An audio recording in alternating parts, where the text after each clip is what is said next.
calls the Greys. You know, they weren't trying to contact them by radio or whatever, you know, radio waves or anything like that. It was literally, you know, invoking and using ancient rites and rituals. And the story was, you know, that they didn't necessarily come through in nuts and bolts craft. The group actually came to believe over time that, you know, this was more of like a hologram type thing, that these weren't sort of flesh and blood entities. They were almost like a demonic intelligence, if you like, that in some cases weren't even sort of, you know, had physical form, although they could manifest physically in some respects, that the group believed.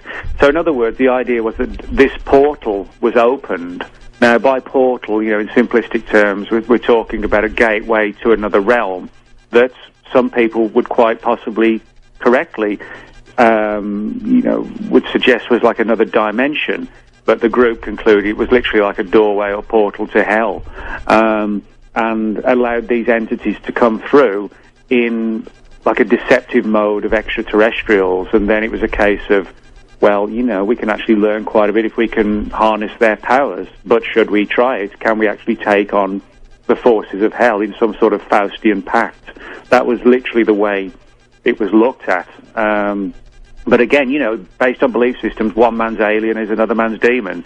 You know, that is the sort of the basic background as to how and why they were looking at this. It was a case of trying to contact these entities, open doorways, and then try and militarize any powers or skills that might be developed from liaising with these entities. Now, Ray, your friend Ray, Anglican priest that he is, said that there is some sort of a focus on Christianity as opposed to other kinds of religion from whoever these entities are. Why don't you go explain that to us? Yeah, well, I mean, Ray's done a lot of research into this area, and certainly, you know, this is one of the things that why there was so much research done for the book. You know, it covered 4 years, because I'll be the first to admit, you know, I'm not a particularly religious person. You know, I don't have any problem with what people believe at a religious level, but, you know, not being someone who sort of has that background, it required a lot of research. And so, you know, that's why the interviews were quite extensive for the book. And Ray basically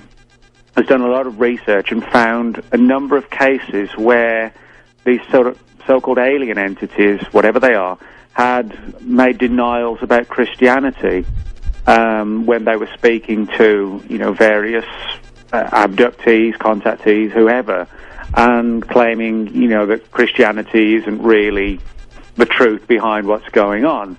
And what Ray found was that in a number of cases it was always Christianity that was targeted rather than any other religions. It was always that one that was being criticized, and Ray kind of perceived it as being the, you know, as he saw it, sort of the two true forces, good and evil, you know, the Christian belief system and, you know, the minions of Satan squaring up against each other. And he felt that the denial of Christianity by these entities was evidence that they're probably not extraterrestrial, because they were focusing on just one religion. Okay, we're getting into the good stuff now with Nick Redfern talking about a secret government group that was studying demons disguised as ETs. They came across a very disturbing story of a man named Paul Garrett. Now, Paul Garrett was a guy who was involved in a car accident in the late 1960s in California and had a near-death experience. And he actually wrote to his local newspaper, and I've got the clipping from the newspaper.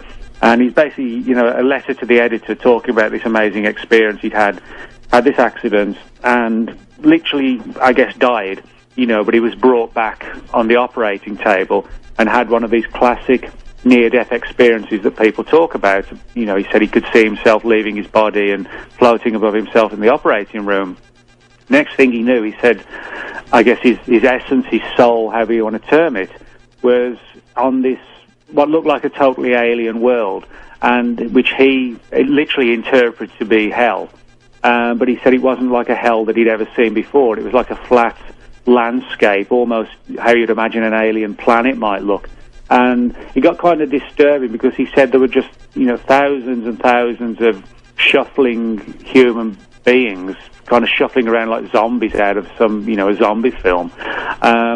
And there were these UFO-like craft hovering over them, moving very, very quickly in a fashion that sort of reminded him of like worker bees or or fast-moving insects, and they seem to be extracting some sort of light, like a ball of light, out of the bodies of the people, which he interpreted that these were sort of almost like machine entities, I guess almost like techno-demons extracting human souls from the recently departed.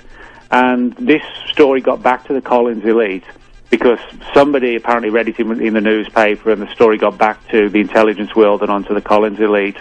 And they uncovered a number of stories like this and eventually came to the conclusion that the whole purpose of why this was demonic was because they came to believe that the human soul possesses some sort of energy, or is formed of some form of energy, which these entities actually can use as sustenance in simplistic terms. In other words, they're harvesting human souls. When I read that chapter, when I read that part of the book, I thought, wow, that rings a bell with me, because I had the Lazar story. I had interviewed Bob Lazar, Area 51, and Bob was reluctant to get into this stuff, but he said somewhere along the line he read a report that talked about the harvesting of souls.